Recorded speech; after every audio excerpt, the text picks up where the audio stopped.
오늘 밤 자정부터 수도권의 거리두기가 2단계로 격상됩니다. 서울시는 자체적으로 더 강한 거리두기를 실시합니다. 밤 10시 이후 대중교통이 줄어들고 10명 이상의 집회도 금지됩니다. 연말까지 시민 이동을 최소화하기 위한 목적입니다. 숨은 감염자 규모를 보여주는 코로나19 항체 형성률 조사 결과 군장병이 일반 국민보다 3배 이상 높은 것으로 나타났습니다. 방역당국은 최근 확진자 가운데 증상이 거의 없는 20대 증가폭이 가장 크다고 밝혔습니다. 야당이 3차 재난지원금 재원을 내년 예산안에 포함시키자고 주장했습니다. 코로나19 재확산에 선제 대응을 하자는 건데 여당은 본 예산에 넣기에는 시간이 없다며 난색을 표했습니다. 올해 대폭 오른 공시지가를 반영한 종부세 고지서가 오늘부터 발송됐는데 지난해에 2배가 넘는 납세자가 속출했습니다. 서울에서만 대상자가 40% 가까이 늘어났습니다. 코스피 지수가 2,600을 돌파하며 역대 최고치를 기록했습니다. 전 세계의 경제 봉쇄 조치에도 불구하고 우리 주식이 상승세를 보인 이유를 취재했습니다. 조 바이든 미국 대통령 당선인이 초대 국무장관으로 토니 블링컨 전 국무부 부장관을 임명할 것이라고 현지 언론들이 보도했습니다. 블링컨은 김정은 위원장을 최악의 폭군이라고 부를 정도로 강경파로 분류됩니다.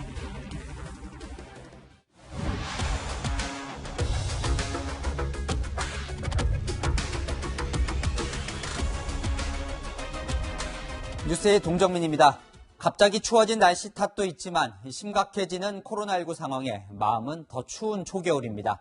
오늘 자정부터 수도권 지역은 거리두기 2단계로 격상됩니다. 밤 9시 이후에 술자리가 힘들어지면서 사실상 송년회는 어려워졌습니다. 숙박, 외식 등 소비 쿠폰 발급도 중단되는데요. 방역의 고삐를 죄기 위해 경제활동은 잠시 뒤로 미룬 겁니다. 2단계 격상을 5시간 앞둔 서울 거리에 박건영 기자가 나가 있습니다. 자, 박 기자 지금 어디에 있습니까? 길에 사람이 많아 보이진 않네요. 네, 저는 지금 서울 홍대거리에 나와 있습니다. 저녁 시간대지만 평소보다 한산한 모습인데요.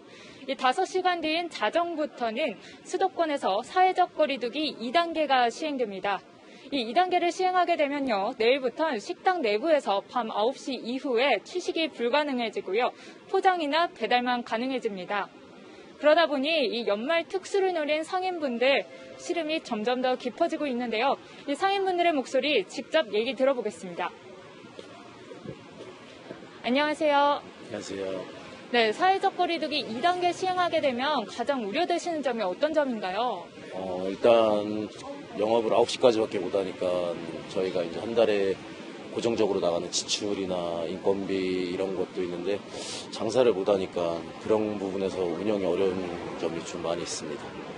말씀 감사드립니다. 정부는 방역 수칙을 한 번이라도 어기게 되면 바로 집합 금지 조치를 하겠다고 밝혔습니다. 네, 이 거리두기 2단계 격상에 대해 시민들은 어떤 반응을 보이고 있습니까? 네, 저희들이 거리에서 시민들을 만나 직접 이야기를 들어봤는데요. 이 시민들의 반응, 일찌감치 예약해둔 이 송년 모임들을 당장 취소해야 되는 상황이라 불편함을 호소했습니다. 연말이라 약속도 많고 다들 그럴 텐데 그런 모임이나 약속 같은 걸 많이 취소해야 하니까 그런 게 좀 많이 불편한 것 같습니다. 모든 카페에서 포장이나 배달만 가능하다 보니 난감하다는 반응도 있었는데요. 하지만 대부분 시민들은 일상생활에 다소 불편함이 있더라도 방역 수칙을 지켜야 한다는 의견들을 내놨습니다. 같이 오래 있을 수 있는 이런 장소들이 많이 줄어드니까 근데 이제 확산세를 약간 감소시키려면은 저는 필요한 조치라고 생각하거든요. 지금까지 서울 홍대 입구에서 채널A 뉴스 박건영입니다. 정부의 2단계 격상과 별도로 서울시는 3단계에 준하는 1,000만 시민 긴급 멈춤 기간을 선포했습니다. 이 서울에서만 최근 닷새 동안 매일 100명이 넘는 확진자가 나왔기 때문인데요. 지하철과 버스의 운행 횟수를 줄이고 집회도 10인 이상은 전면 금지했습니다. 이 모레 예고된 민노총 집회도 사실상 금지한 건데 민노총은 강행을 하겠다고 합니다. 서채리 기자입니다. 서울시가 내일부터 연말까지를 1,000만 시민 긴급 멈춤 기간으로 선포했습니다. 이번 위기를 넘지 못하면 그동안의 모든 노력과 희생이 물거품이 되고 만다는 위기의식이 반영된 겁니다. 코로나19가 모든 걸 멈추기 전에 우리가 먼저 강력하게 멈춰야 합니다. 방역 전면전, 총력전의 적기는 바로 지금입니다. 버스는 내일부터, 지하철은 오는 27일부터 밤 10시 이후 운행 횟수가 20%씩 줄어듭니다. 밤 늦은 시간 불필요한 이동을 막겠다는 취지입니다. 비상 상황이 지속되면 지하철 막차 시간도 밤 11시로 단축됩니다. 수능은 물론 전국에서 사람들이 모여드는 대학별 논술과 면접 시험을 대비한 대책도 나왔습니다. 수능 일주일 전부터 수험생 방문이 잦은 음식점과 카페 등 중점 관리 시설을 방역하고 입시학원과 교습소 등 1,800곳을 대상으로 방역수칙 준수 여부도 점검합니다. 서울 전역에서 10명 이상 집회도 전면 금지됩니다. 민노총이 모레 노동법 관련 총파업과 대규모 집회를 예고한 데 따른 조치입니다. 이를 위반할 경우 경찰에 고발 조치되고 300만 원 이하 벌금형에 처해집니다. 하지만 민노총이 총파업과 집회를 강행하겠다고 밝힌 상황이어서 충돌도 우려됩니다. 채널A 뉴스 서채리입니다. 긴급 멈춤, 이 표현처럼 서울 시민의 생활은 내일부터 연말까지 지금까지와는 많이 달라집니다. 뭐가 바뀌는지 김재혁 기자가 자세하게 전해드립니다. 내일부터 헬스장 같은 실내 체육시설은 밤 9시 이후 문을 열 수 없습니다. 서울시는 여기에 더해 샤워실 운영도 금지시켰습니다. 마스크 착용이 어려워 감염 확산이 우려된다는 이유입니다. 역시 마스크 착용이 어려운 목욕탕과 찜질방 등은 한증막 운영이 금지됩니다. 참석 인원이 좌석의 20%로 제한되는 종교 행사에도 서울시는 비대면 전환을 권고하기로 했습니다. 클럽 같은 유흥시설 외에도 비말 전파 우려가 높은 무도장도 집합금지 명령이 내려집니다. 노래 연습장은 밤 9시 이후 운영 중단에 더해 방별 인원수를 제한하도록 했고, 카페는 종일, 음식점은 밤 9시 이후 포장 배달만 허용되는 걸 넘어 주문 대기 시 이용자 간 간격 유지와 음식 섭취 중 대화 자제를 권고했습니다. 거리두기 3단계에 준하는 강력한 대책을 내놓은 데는 2단계 격상만으로는 코로나19 확산세를 막기 어렵다는 판단 때문입니다. 현재 일일 확진자 수가 계속 세 자릿수에 머물고 있고 더 올라갈 수도 있다라고 보고요. 좀 힘들더라도 빨리 이겨낼 수 있도록 다 같이 협조하고. 이 밖에 경기도는 거리두기 2단계 상향과 관련해 자체적으로 대책을 마련 중이고, 인천시는 10인 이상 집회를 전면 금지하기로 했습니다. 채널A 뉴스 김재혁입니다. 코로나19 신규 확진자는 엿새 만에 200명대로 내려왔지만 이건 주말 검사 건수가 줄어든 탓입니다. 이 방역당국은 군부대, 키즈카페, 임용고시 학원 등 20, 30대들의 집단 감염이 많다는 데 주목하고 있습니다. 이 드러나지 않은 20대의 숨은 감염자가 훨씬 많을 거라는 조사 결과도 나왔습니다. 자세한 내용은 김단비 기자가 전해드립니다. 불이 꺼져 있고 문이 굳게 닫혀 있습니다. 경기도 용인에 있는 키즈카페에서 첫 확진자가 나온 건 지난 13일. 방문자의 가족 등으로 연쇄 감염이 일어나면서 지금까지 54명이 확진됐습니다. 서울 노량진 임용학원 관련해서도 5명이 추가 감염됐고, 지난 토요일 치러진 중등교사 임용시험 응시생 중 1명도 확진 판정을 받았습니다. 강원도 철원의 한 육군부대에서도 하루 새 30여 명이 무더기로 확진돼 비상이 걸렸습니다. 선양하지 안 나와주니까 못 나오지, 코로나 때문에. 코로나19 확진자는 271명으로 엿새 만에 200명대로 내려왔습니다. 하지만 휴일 진단 건수가 평일보다 10,000건가량 줄어든 점을 감안하면 여전히 전국적인 대유행이 우려되는 상황입니다. 문제는 확진자 가운데 20대 젊은 층이 연령대 가운데 증가폭이 가장 크다는 점입니다. 코로나19에 걸린 적이 있는지 알아보는 항체 검사에서도 20대 초반의 군입대 장정들의 항체 형성률이 일반 국민보다 3배나 높은 것으로 나타났습니다. 코로나19에 걸려 몸에 항체가 형성됐지만 모르고 지나간 숨은 감염자가 젊은 층에서 확연히 많았다는 뜻입니다. 젊은 연령층은 감염되더라도 무증상 또는 경증이 많고 사회활동은 활발히 하기 때문에 지역 내에 감염을 전파시킬 위험이 상당히 높아. 방역당국은 젊은 층 감염 확산을 차단하기 위해 대학의 비대면 수업을 확대하고 학원과 스터디 카페 등의 방역 관리를 강화하기로 했습니다. 채널A 뉴스 김단비입니다.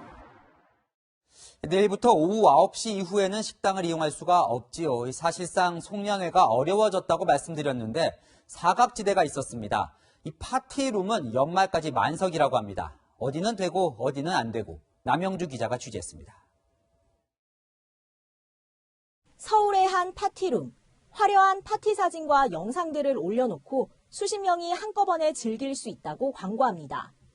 이용 뒤에는 방역 소독을 하니 안심해도 된다고 강조합니다. 홍대와 강남 등 서울 시내 파티룸은 연말을 앞두고 벌써부터 예약이 꽉 찼습니다. 예약이 가능한 주말이 있어요? 토요일은 다 마감됐어요. 내일부터 2단계 거리두기 올라간다고 해가지고요. 여기는 괜찮아요? 저희는 고위험군에 속하는 업체가 아니어서 2.5단계였을 때도 사용 가능하셨어요. 사회적 거리두기 2단계로 오후 9시 이후 식당과 술집 이용이 어려워지자 파티룸으로 몰리는 겁니다. SNS에서 파티룸 관련 글은 39만 건이 넘습니다. 하지만 정작 방역은 허점투성입니다. 솔직히 이게 놀러 오셨는데 계속 쓰고 있으실 순 없잖아요. 일단은 저희 쪽에서는 방역은 다 하고 있으세요. 발열 체크 이런 거는 누가 해주시는? 명단 리스트가 있고 발열 체크기가 있어요. 그래서 거기 작성해 주시면 돼요. 셀프예요? 네네. 영업 신고만 하면 자유롭게 영업이 가능하다 보니 파티룸이 몇 개나 있는지 파악조차 안 되고 별도 방역 지침이 없다 보니 인원이나 영업시간 제한도 없습니다. 개별업종 지정은 안 돼 있고 자유업인 걸로 알고 있어요. 법에 아직 지정이 안 돼 있어가지고 관련 이제 부서가 사실상 이제 없는 거랑 다름없죠. 연말을 앞두고 자칫 파티룸이 새로운 방역 사각지대가 될까 우려가 커지고 있습니다. 채널A 뉴스 남영주입니다. 주요 20개국 정상들은 코로나 치료제와 백신을 공평하게 보급하자는 정상 선언문을 채택했습니다. 하지만 실현 가능성은 낮아 보입니다. 미국과 영국은 이미 다음 달 초에 화이자 백신 접종을 시작하기로 했습니다. 그들도 고민은 있습니다. 윤수민 특파원입니다. 미국 캘리포니아주가 밤 10시 이후 통행 금지를 선포하자 시위대가 거리로 쏟아져 나왔습니다. 일부 트럼프 대통령 지지자들은 성조기와 팻말을 들고 밤거리를 행진했고 마스크를 안 쓴 시위대들은 경찰에 연행되기도 했습니다. 자영업자들과 종업원들은 해고 공포에 휩싸였습니다. The biggest toll is we're going to have to lay off the people that we just brought back. 이달 들어 미국에서 발생한 코로나19 확진자는 300만 명, 누적 확진자 1,200만 명 중에 4분의 1이 11월에 집중된 겁니다. 미 정부 백신 개발 초고속 작전팀은 다음 달 11일부터 화이자 백신 접종을 시작하겠다고 밝혔습니다. I would expect maybe on day 2 after approval, on the 11th or on the 12th of December, hopefully the first people will be immunized across the United States, across all states. 12월 한 달간 2천만 명 접종을 마친 뒤 매달 3천만 명씩 접종할 경우 내년 5월쯤이면 미국 내 집단 면역이 형성될 것으로 기대했습니다. 하지만 초기 백신 안정성 우려로 미국민들이 접종을 피할 가능성이 있습니다. 실제 9월 여론조사에서는 절반 가까운 사람들이 백신을 맞지 않겠다고 응답했습니다. I personally would not take it. I just would rather have other people take it first and then see how it goes. 전문가들은 이번 주 추수감사절 연휴를 기점으로 코로나19가 폭발적으로 증가할 수 있다고 경고합니다. 미국 캘리포니아에서 채널A 뉴스 윤수민입니다. 네, 전문가와 궁금한 점 좀 풀어보겠습니다. 질병관리본부장을 지낸 정기석 한림대 교수 연결돼 있습니다. 교수님 안녕하세요. 네, 안녕하세요. 네, 이번이 이제 3차 대유행이라고 하는데요. 예전에 보면 이제 하루 신규 확진자가 1,000명 가까이 올라갔던 적이 있습니다. 그때만큼 위험한 상황이다. 이렇게 보면 될까요? 예, 아마도 이번 3차 대유행은 지난 1, 2차 때보다 조금 더 기간도 오래가고 피크를 치는 인원수도 더 많아질 가능성이 높다고 봅니다. 그 이유는 12월, 1월이 가장 호흡기 질환이 많을 때이고요. 바이러스가 가장 왕성히 활동을 할 때고, 비록 또 수도권에서 지금 이제 내일부터 2단계가 들어간다고 하지만 많은 분들이 사실은 지치기도 했고, 또 특히 젊은 층들은 이 코로나19에 대해서 그리 대단하게 위협을 느끼지 않는 듯 행동하는 것 같습니다. 그래서 그런 국민 경각심 회의와 다가오는 겨울철을 생각해 볼 때는 이 3차 대유행은 상당 기간 지속될 거다. 그런 우려를 하고 있습니다. 지금 이제 20대 이야기 해주셨는데 20대 이제 항체율이 일반인보다 높다 이런 오늘 이제 보도도 전해드린 바가 있습니다. 20대에서 만연하게 퍼지고 있다. 이 부분이 방역 당국이 보기에는 좀 더 위험한 측면이 있을까요? 예, 그렇습니다. 20대가 활동 시간도 길고요. 네. 또 밤늦게까지 또 유흥 같은 것도 아무래도 20대가 많을 수 있고 또 만나는 사람의 숫자도 많기 때문에 특히 무증상으로 바이러스를 흘리고 다니는 그런 젊은 층들이 많으면 많을수록 네. 소위 무증상 감염이 전 사회에 만연할 위험이 높아지는 것이죠. 네. 그런데요, 좀 주변에 보면 사실 마스크들 이렇게 대충 보면 잘 쓰고 다니거든요. 근데 미국, 유럽과 달리 이렇게 잘 쓰는데도 계속 확산이 되는 이유, 뭐라고 봐야 될까요? 마스크를 길거리에서는 참 잘 씁니다. 그러나 한 곳 한 곳에 밀폐된 장소에 들어가 보면요, 대부분 마스크 쓰지 않아요. 젊은 층뿐만 아니라 노년층도 마찬가지라는 걸 저는 실생활에서 보고 있거든요. 네. 그래서 사실 길에 다니면서 마스크 사용하는 효과는 미미합니다. 사실은 실생활에 들어가 보면 마스크를 안 씀으로 해서 퍼지는 감염이 아직도 꽤 많다 그렇게 보고 있습니다. 예를 들어서 안전벨트 같은 경우는 안 매면 단속을 하지 않습니까? 그러나 지금 마스크 착용이 의무화된 지가 꽤 오래됐음에도 불구하고 네. 한 번도 마스크 단속을 제대로 했다는 것을 들은 적도 없고 본 적도 없습니다. 지금 방역 당국 입장에서는 무엇을 가장 준비해야 할 것 같습니까? 중간야실 확보가 지금 그렇게 썩 제가 파악하기로는 원활하게 많이 되어 있지는 않습니다. 계획보다는 덜 가고 있기 때문에 네. 중간야실 확보하는 거, 그 다음에 역할조사를 충분히 해서 소위 감염의 원인이 미상인 환자의 그 비율을 10% 아래로 낮추도록 적극적으로 노력하는 그런 활동이 필요하리라 봅니다. 교수님, 자, 미국과 영국은 이제 다음 달부터 화이자 백신 접종에 들어간다고 하는데요. 그런데 우리는 아직 어느 백신을 쓸지 그것도 발표를 하지 않고 있습니다. 좀 너무 늦은 거 아닙니까? 그 부분은 좀 답답한 부분입니다. 중대본에서는 속히 지금이라도 서둘러서 화이자에서 아직 팔지 않은 10% 백신을 확보하는 데 노력을 기울여야 할 것이고, 아울러 계란을 한 바구니에 안 담듯이 몇 가지 다른 옵션들이 있습니다. 그리고 성적도 좋습니다. 그래서 인공 바이러스를 이용한 백신이라든지 이런 것들에 대해서도 골고루 포트폴리오를 갖추고 있다가 일부 재정적인 손실은 어쩔 수 없습니다. 그거는 다른 나라들 다 감수하는 것이기 때문에, 그래서 우리 국민들이 가장 안전한 백신을 가장 빨리 맞을 수 있도록 조금 더 준비를 하는 게 옳다고 봅니다. 네, 여기까지 듣겠습니다. 네, 네. 감사합니다. 지금까지 정기석 전 질병관리본부장과 이야기 나눠봤습니다.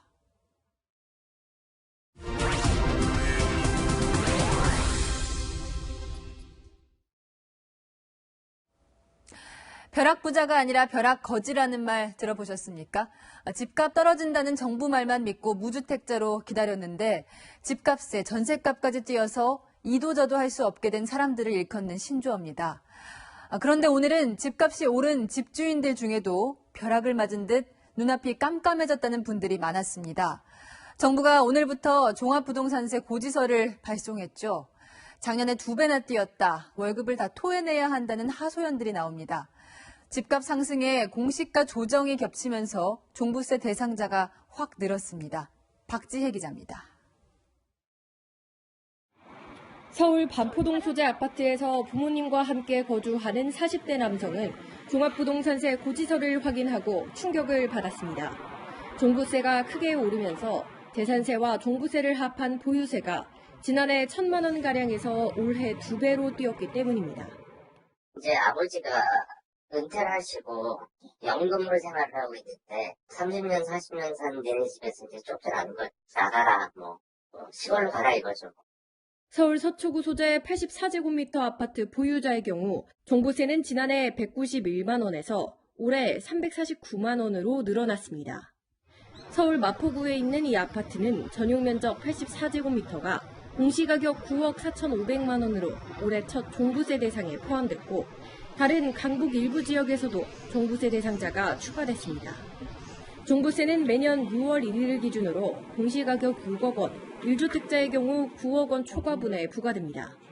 올해는 부동산 가격이 급등하면서 실거주 집 한 채인 1주택자들의 세금까지 크게 늘어난 겁니다.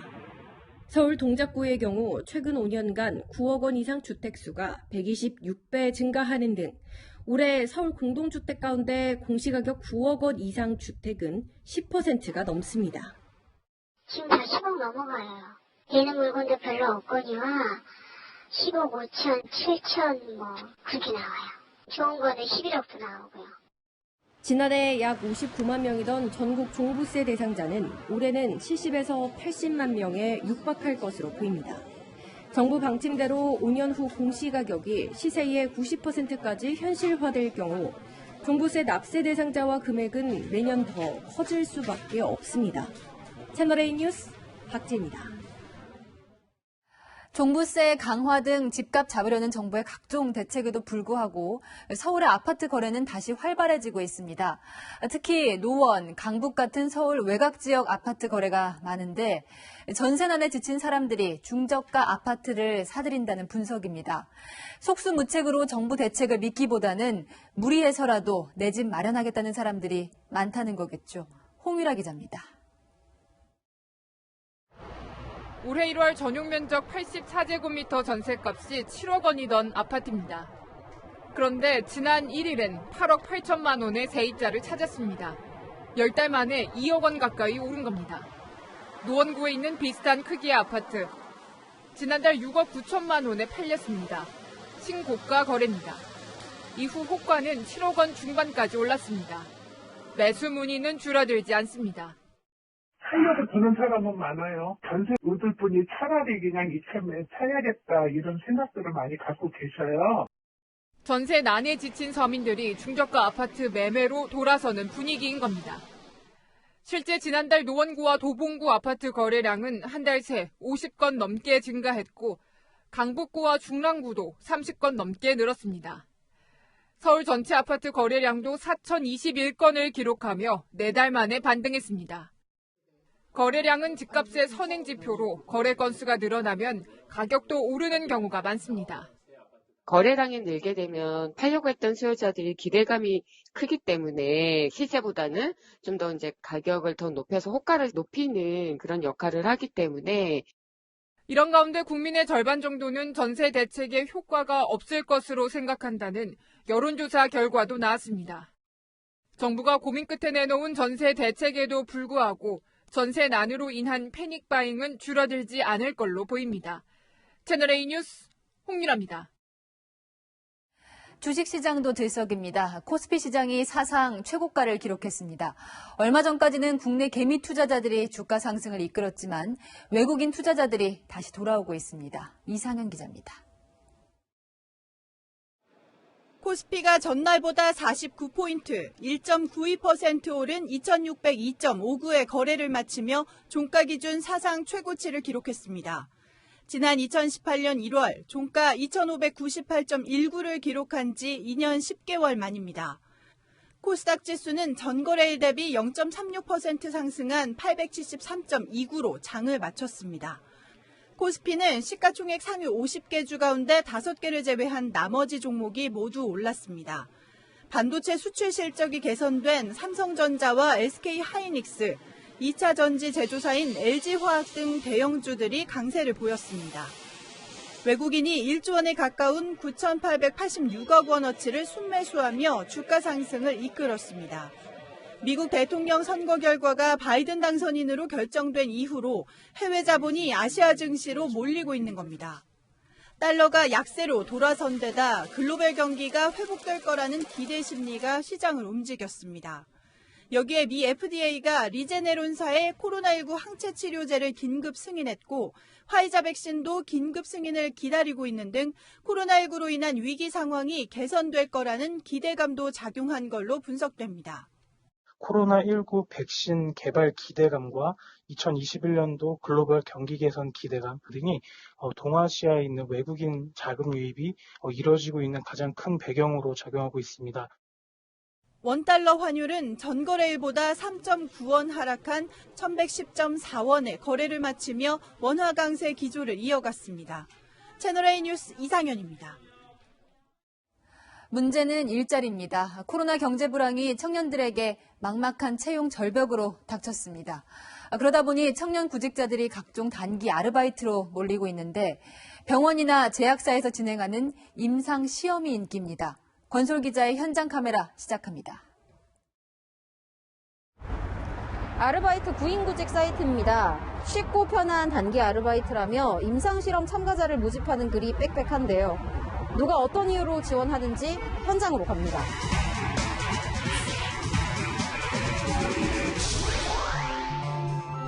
병원으로 청년들이 줄지어 들어갑니다. 번호표를 뽑은 뒤 치열실 앞에서 순서를 기다립니다. 10시 20분에 신차 검사 오셨는데 접수 안 하신 분 이쪽으로 와주세요. 지원하신 여기로 말씀해 주세요. 대기 중인 청년들은 약물 임상시험 지원자입니다. 국제의약품 출시를 앞두고 기존에 출시된 약품과의 효능을 비교하는 생동성 시험에 참가하기 위해 신체 검사를 받으러 온 겁니다.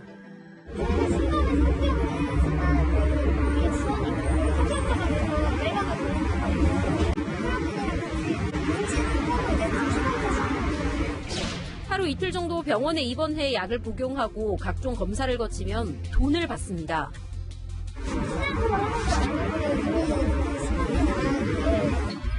임상시험에 참가했던 청년들을 만나봤습니다. 28살 취업준비생 김모 씨는 지난 7월 고지혈증 치료제 실험에 참가하고 100만 원 정도를 받았습니다. 제가 한 건 그나마 좀 싼 편이었어요. 110만 원인가? 요새 올라온 거는 이제 300만 원짜리도 있고 코로나 대비해서. 돈을 벌지 않고 온전히 취업 준비만 할 수는 없는 상황이라 단기간 큰 돈을 버는 임상시험에 지원했습니다. 약을 투여를 하는데 그냥 그때가 제일 무서웠어요. 이제 시험용 지각의 느낌이긴 했는데 겁은 나죠. 겁은 나는데 지금 생활비 없어갖고 그게 더 겁나죠. 29살 취준생 김강호 씨는 1년 새 향정신성 의약품과 위장약 등 2개 시험에 참가했습니다. 건강상의 이유로 임상시험은 최소 6개월 간격을 두고 참여할 수 있는데 참여가 가능해지자마자 다른 시험에 지원한 겁니다. 정신과 약은 70 몇만 원이었던 걸로 기억하고요. 위장약은 원래는 57만 원이었는데 저희가 또 코로나 검사 그것까지 추가해서 62만 원 받았어요. 처음엔 내키지 않았습니다. 마루타라고 부르는 사람도 있는데 그렇게 들으면 되게 제 자신이 진짜 실험 대상이 막 되는 것 같잖아요. 그래서 이것저것 막 실험하면서. 하지만 어머니에게 보낼 생활비도 마련하려면 닥치는 대로 지원할 수밖에 없습니다. 월세를 동생이랑 같이 내고 있어서 네, 그래서 좀 벌어야죠. 호텔에서도 알바했었고, 네, 학교에서 뭐 식당에서도 일했고 확실히 자리가 많이 없는 것 같아요. 예전보다. 통계청이 발표한 고용 동향을 보면 지난 3월 이후 취업자 수는 8개월 연속 감소했습니다. 그중에서도 청년층 실업률이 가장 높습니다. 네, 평범하게 이제 가정을 꾸리는 게 저는 제 꿈이라서. 일단 취업이라도 뭐 할 수 있으면은 그냥 다 좋은 것 같아요. 코로나 여파로 채용의 문턱은 더 높아졌고 아르바이트 자리 하나 잡기 쉽지 않은 요즘. 생활비를 마련해야 하는 청년들은 실험실 문을 두드리고 있습니다. 현장 카메라 권솔입니다. 고위공직자 범죄수사처 설치법 개정을 놓고 갈등을 빚던 여야가 파국 직전에서 한 발씩 물러섰습니다. 일단은 공수처장 후보 추천위를 한 차례 더 소집하기로 했습니다. 하지만 대립의 불씨는 여전합니다. 최수연 기자입니다. 민주당과 국민의힘은 박병석 국회의장 중재로 진행된 원내대표 회동에서 고위공직자 범죄수사처장 후보 추천위를 한 번 더 열기로 했습니다. 최대한 빠른 시일 내에 회의를 재소집해서 재논의해 주기를 요청합니다. 저희 제안에 대해서 여야가 이의가 없었다는 것을 말씀드립니다. 이에 따라 공수처장 후보 추천위는 빠른 시일 내에 4차 회의를 열어 2명으로 후보를 압축하는 협의를 다시 진행합니다. 후보는 새로 추가하지 않고 기존에 추천된 10명을 대상으로 합니다. 다만 민주당은 추천위 소집과 별개로 야당의 거부권을 무력화시키는 공수처법 개정안 논의는 그대로 진행한다고 밝혔습니다. 25일 날 법사위 소집은 미루시는 거예요? 아닙니다. 그럼 진행합니다. 추천위가 후보 압축에 실패할 경우 공수처법 개정안을 정기 국회가 끝나는 다음 달 9일 전에 처리할 수 있도록 국회 논의 절차를 시작하겠다는 겁니다. 반면 국민의힘은 야당이 동의하는 후보가 나올 때까지 회의를 계속 열어야 한다고 맞서고 있습니다. 공수처법 취지대로 야당도 흔쾌히 동의할 수 있는 후보가 나올 때까지 추천위원회를 계속하는 노력을 해야 한다고. 민주당이 공수처법 개정을 강행할 경우 국민의힘은 국회 보이콧까지 검토하고 있어 연말 정기국회가 파행으로 치닫는 게 아니냐는 우려가 커지고 있습니다. 채널A 뉴스 최순입니다. 윤석열 검찰총장을 향한 검찰의 수사와 법무부 감찰이 속도를 내고 있습니다. 결과에 따라 윤 총장의 거취에 대한 압박이 있을 거란 분석도 나오는데 최주현 기자가 먼저 수사 상황 정리해드립니다. 서울중앙지검에서 진행 중인 윤석열 검찰총장 관련 수사는 모두 4건. 윤 총장 장모와 아내 등 가족 관련 수사와 측근인 윤대진 검사장 친형의 뇌물수수 의혹 사건입니다. 윤 총장 장모는 최근 피의자 신분으로 검찰에 소환됐습니다. 윤 총장 아내 업체의 국세청 과세 자료도 최근 검찰이 확보했습니다. 윤대진 검사장의 형이 이용한 골프장도 지난 19일 압수수색을 받았습니다. 추미애 법무부 장관이 관련 수사 의지를 언급한 이후 이달 들어 수사에 속도를 내고 있는 겁니다. 윤석열 총장은 수사 의지가 강력한데 장관이 만류하고 있는 건 아니죠? 제가 수사 의지를 본 적이 없습니다. 윤 총장은 지난 2018년 서울중앙지검장 재직 당시 옵티머스 펀드 사건을 부실 수사했다는 의혹으로 감찰 조사도 받고 있습니다. 법무부는 당시 윤 총장과 친분이 두터운 변호사가 이 사건과 관련해 중앙지검을 방문했는지 확인하기 위해 출입 기록을 살펴보고 있습니다. 검찰 안팎에서는 이르면 이달 말, 늦어도 다음 달 중으로 수사와 감찰이 마무리될 거라는 전망이 나옵니다. 결과에 따라 윤 총장 거취를 둘러싼 압박이 거세질 걸로 보입니다. 반면 제기된 의혹이 명확히 증명되지 않을 경우 수사와 감찰에 대한 비판이 제기될 수 있습니다. 채널A 뉴스 최주현입니다. 이렇게 전방위 압박을 받고 있는 윤석열 총장, 정치적 논란들을 염두에 둔 듯한 말을 했습니다. 오늘 후배 검사들을 만났는데 검찰의 싸움터는 법정이라고 강조했습니다. 이어서 이윤우 기자입니다. 윤석열 검찰총장은 오늘 오전 일선 검사들과 만난 자리에서 재판을 위한 수사를 강조했습니다. 검찰의 싸움터는 법정이라며 수사 역시 재판을 준비하는 과정이라고 밝힌 겁니다. 윤 총장은 또 검찰의 공소 제기와 재판 과정은 당사자 간의 상호 공방으로 진실을 찾아가는 것이라고 했습니다. 윤 총장은 앞서 대전지검에서 진행된 간담회에서도 비슷한 발언을 했습니다. 우리의 주장이 진실이 아니다. 공정한 경쟁의 원리를 좀 이해를 하시고. 수사와 재판에 대한 평소 생각을 밝힌 것이지만 일각에선 정치적 중립 논란을 빚는 일부 검찰 수사를 에둘러 비판한 거라는 분석도 나옵니다. 윤 총장은 오늘 간담회에서 검찰개혁의 비전은 공정한 검찰이라고 다시 한번 강조했습니다. 채널A 뉴스 이윤우입니다. 내년 4월 서울시장과 부산시장 보궐선거를 앞두고 여권이 바짝 긴장하고 있습니다. 문재인 대통령의 서울과 부산 지역 지지율이 40% 아래로 떨어졌고 민주당 지지율도 국민의힘과 엎치락뒤치락하고 있습니다. 강지혜 기자입니다. 문재인 대통령의 서울 지역 지지율은 38.6%, 부산, 울산, 경남 지역 지지율은 39.5%로 조사됐습니다. 서울과 부울경에서 각각 3.5%포인트, 1.6%포인트 떨어진 건데 서울과 부산은 내년 4월 보궐선거가 예정돼 있습니다. 서울과 부울경 지지율이 동시에 40% 아래로 내려간 건 8.4 부동산 정책 발표 이후 조사된 지난 8월 둘째 주 이후 석 달 만입니다. 문 대통령의 전국 평균 지지율도 부정평가가 긍정평가를 앞섰습니다.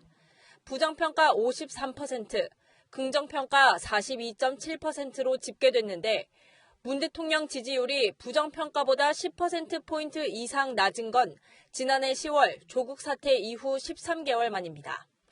추윤 갈등 지속, 코로나 재확산, 가덕도 논란에 전세란 재연이 영향을 미친 것으로 보여집니다. 복합적인 요인이 지지율에 영향을 미친 만큼 회복도 시간이 다소 걸릴 것으로 전망됩니다. 정당 지지율의 경우 서울과 부울경 지역에서 민주당과 국민의힘이 3주째 접전을 벌이고 있는 것으로 나타났습니다. 이번 조사에서도 오차범위 내에서 팽팽했습니다. 전체 정당 지지율도 민주당 32.1%, 국민의힘 30%로 오차범위 내 접전 양상인데 두 정당 지지율 격차가 오차범위 내로 좁혀진 건 5주 만입니다. 채널A 뉴스 강지혜입니다.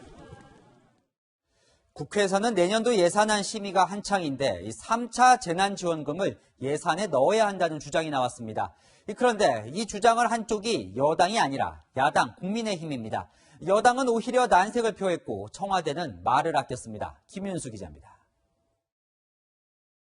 국민의힘과 정의당이 일제히 내년도 예산에 3차 재난지원금을 포함시키자고 주장했습니다. 재난지원금 얘기가 나오는데 지금 시간이 얼마 남지 않았으니까 예상을 해가지고서 준비를 하는 것이 온당하다고 나는 봐요. 3차 전국민 재난지원금과 전국민 고용소득보험제 등 정부의 적극적인 재정 정책을 시급히 논의해야 합니다. 내년도 예산안을 통과시켜놓고 한 달도 안 돼 추경을 편성하기보다는 미리 재난지원금 재원을 준비해 코로나19 대유행에 대응하자는 겁니다.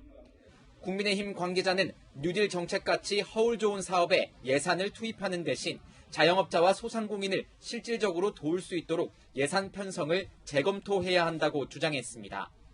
하지만 더불어민주당은 본 예산에 반영할 시간적 여유가 없다며 난색을 표했습니다. 민주당 관계자는 아직 코로나19 대유행에 따른 피해 규모 등을 추정하기 어렵다며 3차 재난지원금을 지급하려면 추경을 다시 해야 할 것이라고 밝혔습니다. 청와대 역시 아직 가타부타 이야기하기에는 적절치 않은 것 같다며 신중한 반응입니다. 다만 이재명 경기지사를 비롯해 여당 일각에서도 3차 재난지원금의 본예산 반영을 요구하고 있어 막판에 논의될 가능성도 있습니다. 채널A 뉴스 김윤수입니다.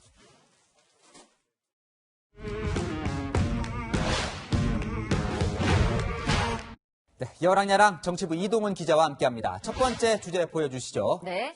아귀 다툼, 네. 누가 한 말입니까? 네, 진성준 민주당 의원입니다. 진 의원은 오늘 국회에서 열린 한 포럼에서 국민들이 부동산 때문에 아귀 다툼을 하고 있다고 지적했습니다. 이 아귀 다툼은 자기 욕심을 채우려고 이제 서로 헐뜯는 걸 뜻하는 말인데 네. 국민을 혼낸 거네요. 그런 셈이죠. 진성준 의원은 국민이 의식, 즉 생각을 바꿔야 한다고 주장했습니다. 어떻게든 마련해야 한 단계 더 올라설 수 있다고 생각하니까 그야말로 아귀 다툼이 벌어지는 상황인 것 같거든요. 이걸 어떻게 민주화해낼 건가.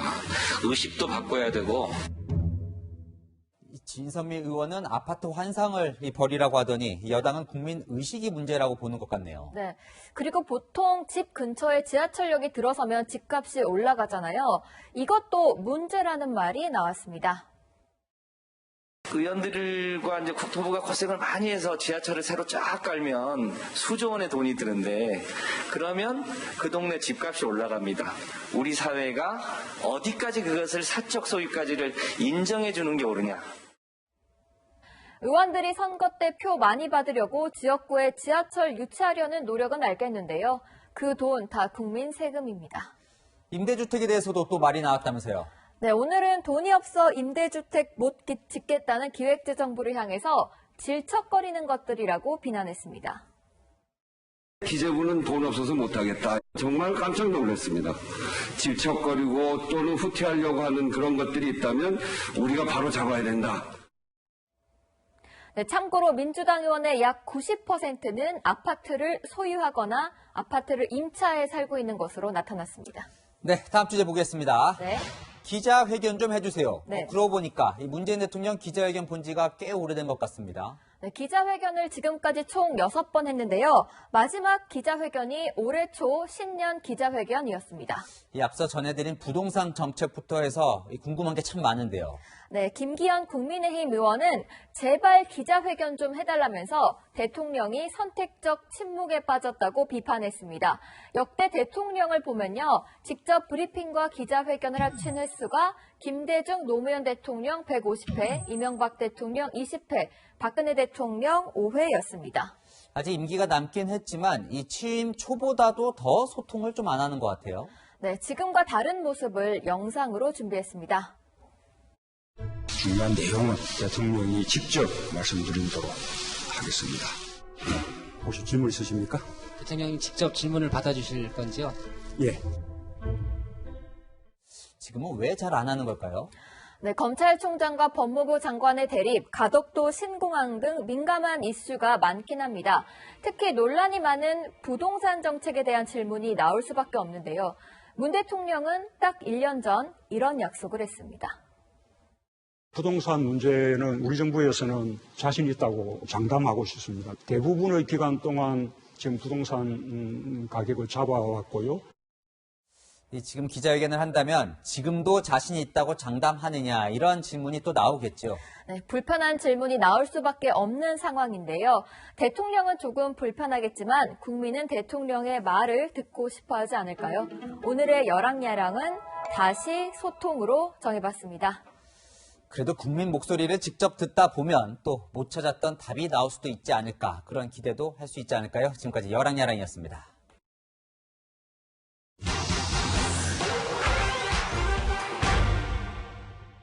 열흘 전 한 의류업체가 명품 브랜드와 손잡고 한정판 제품 내놨는데요.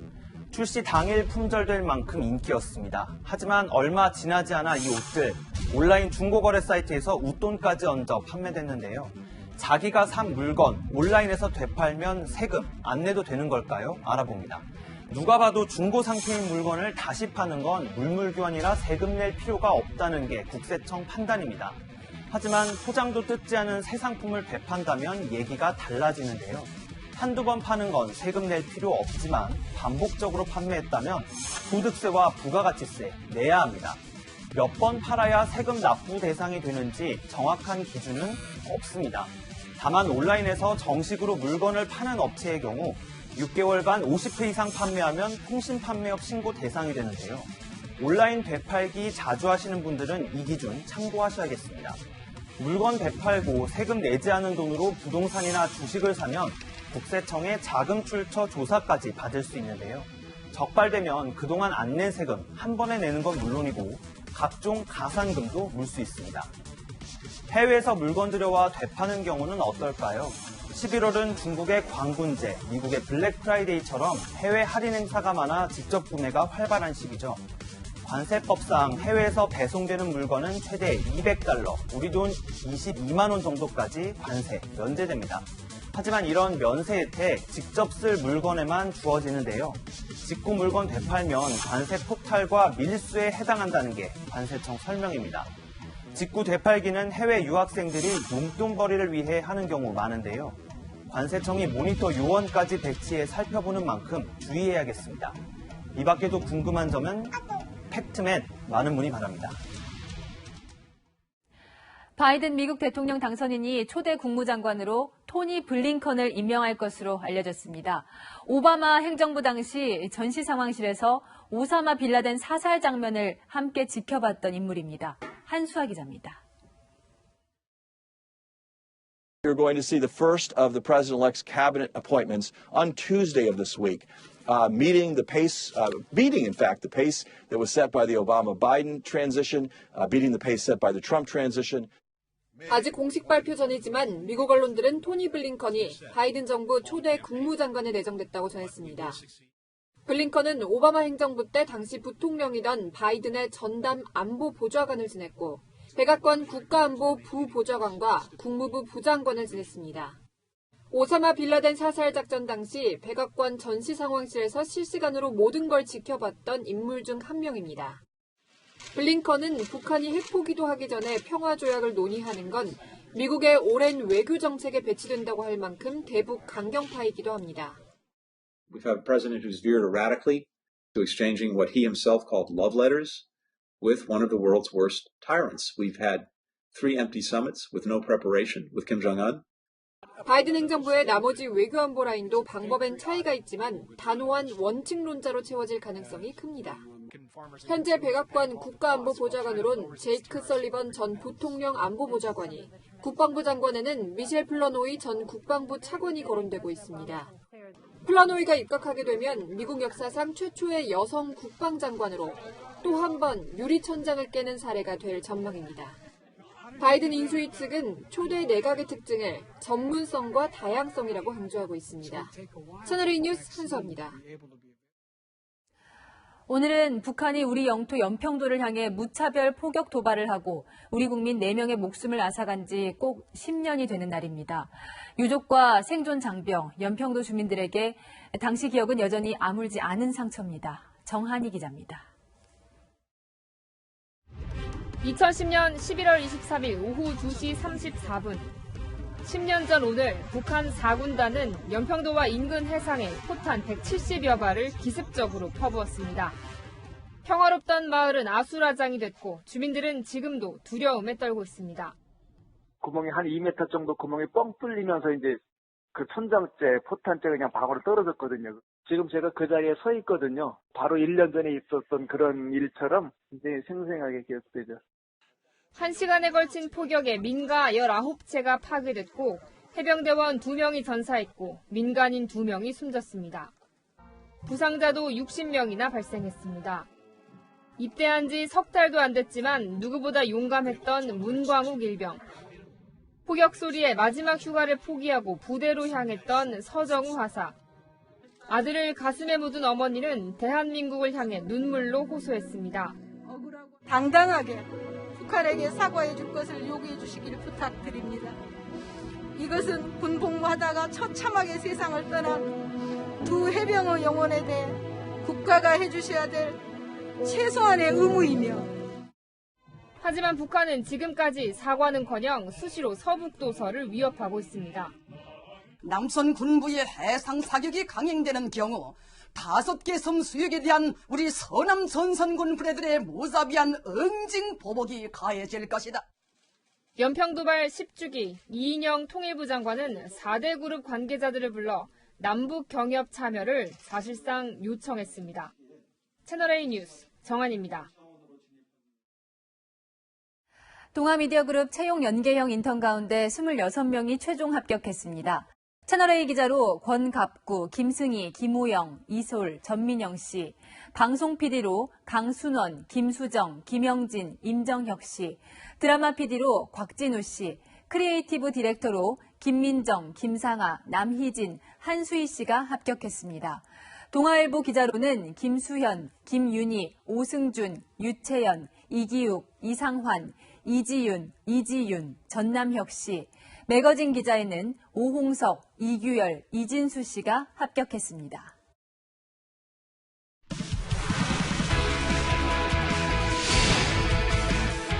안녕하십니까. 스포츠 뉴스입니다. 지금 고척에서는 한국 시리즈 5차전이 진행 중입니다. 오늘 경기 결과에 따라 한 팀은 벼랑 끝으로 몰리게 되는데요. 현장 연결해서 알아보겠습니다. 김태욱 기자 전해주시죠. 네, 이곳 고척 스카이돔은 긴장감이 흐르고 있습니다. 오늘 경기가 주는 무게감이 다르기 때문입니다. 1, 4차전은 NC가, 2, 3차전은 두산이 이기면서 2승 2패 동률이 됐는데요. 오늘 경기에서 지면 한 팀은 벼랑 끝으로 몰리게 됩니다. 그만큼 오늘 경기가 중요해졌습니다. 이제 약점을 얼마나 메우느냐가 핵심입니다. NC는 수비에서의 실책을 줄여야 하고 두산은 침묵하고 있는 타선이 터져줘야 합니다. 오늘 선발 투수는 NC 구창모와 두산 플렉센인데요. 2차전에 이어서 다시 만났습니다. 두산은 초반 기회를 놓친 게 아쉬웠습니다. 2회 최주환의 2루타로 2, 3루의 득점 찬스를 잡았지만 NC 수비 시프트에 걸리면서 점수를 내지 못했습니다. 3회도 비슷했습니다. 정수빈에 이어 페르난데스의 연속 안타가 터졌지만 4번 타자 김재환이 또다시 침묵하며 득점을 올리지 못했습니다. 지금 5회 현재 0대 0으로 팽팽하게 맞서고 있습니다. 사회적 거리두기가 2단계로 격상되면서 내일 치러지는 6차전부터는 관중 입장 규모도 10%로 축소됩니다. 지금까지 고척에서 채널A 뉴스 김태욱입니다. 성큼 다가온 겨울에 난방이 꼭 필요한 시기가 찾아왔습니다. 아직 연탄이 필요한 곳들이 주변에 많이 있는데요. 코로나로 쓸쓸하니 늦가을, 도움의 손길이 필요한 곳이 많습니다. 코로나19로 후원과 봉사자 손길이 부족해서 아무래도 영세나 어르신들의 겨울나기가 매우 힘들 것 같습니다. 얼어붙은 몸과 마음을 녹여줄 수 있는 연탄 불씨와 이웃을 향한 관심의 불씨가 소중한 때입니다. 오늘부터 본격 초겨울 추위가 시작됐습니다. 내일도 아침 영하권 추위가 계속되는데요. 서울이 0도, 파주가 영하 6도, 대구 영하 1도로 출발하겠고요. 낮에도 찬바람 때문에 체감 온도가 더 낮아지겠습니다. 주 후반에는 추위가 잠시 주춤할 텐데요. 토요일부터는 다시 영하권 추위가 찾아오겠습니다. 목요일과 금요일에는 국외 미세먼지가 유입돼서 대기질이 나빠질 가능성이 커 보입니다. 날씨였습니다.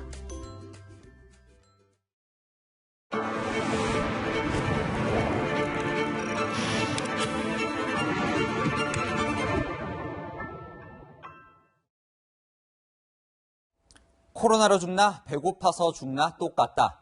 외국에서는 상인들이 이렇게 외치며 거리로 나서는데 우리 자영업자들 군말 없이 참아왔습니다. 하지만 연말 대목 앞두고 2단계 격상의 망연자실한 모습인데요. 정부는 지금부터라도 이들이 재기할 수 있도록 핀셋 지원을 준비해야겠습니다. 오늘 클로징은 허튼데 뿌리지 말고로 하겠습니다. 오늘 뉴스 여기까지입니다. 내일도 뉴스입니다.